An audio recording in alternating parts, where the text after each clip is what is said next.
কি করবেন টাকা দিয়ে? যদি কবর নিয়ে যেতে পারেন, আখেরাতে কাজে লাগে, তাহলে তো একটা ব্যাপার ছিল। তা তো পারবেন না। আপনি বলবেন না পারলে কি হয়েছে, ছেলে মেয়ে খাবে, ছেলে মেয়ে ভোগ করবে নিশ্চিত। বহু মানুষ সম্পদ রেখে চলে গেছে, তার ছেলে মেয়েরা ভোগ করতে পারে নাই, হাতে বুতে অন্য মানুষ খেয়ে ফেলছে, আছে না নাই? সবচেয়ে বড় হতভাগাকে জানেন?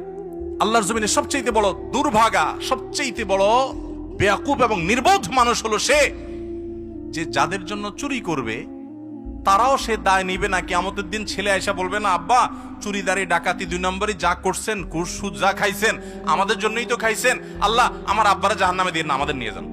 বলবে না ভাই, কোরআন বলেছে ইয়াউমা ইয়াফিরুল মারউ মিন আখিহি ওয়া উম্মিহি ওয়া আবিহি ওয়া সাহিবাতিহি ওয়া বানি। সন্তান বাপকে দেখে মাকে দেখে পালাবে, যে না জানি আজকে কোনো কিছুর জন্য ধরে। সবাই ইয়া নাফসি ইয়া নাফসি করবে। যাদের জন্য চুরি করবেন ওরাও দায় নিবে না। আপনার মতো নির্বোধ কে হতে পারে? সন্তানকে চুরির সম্পদ দিয়ে বড় করবেন না, সততা দিয়ে বড় করেন।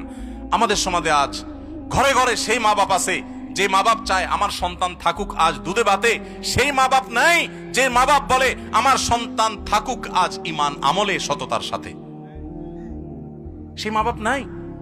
মা বাপ নকল কিনে এনে দেয়, বাবা 2 নম্বরে করে পরীক্ষা দেয়।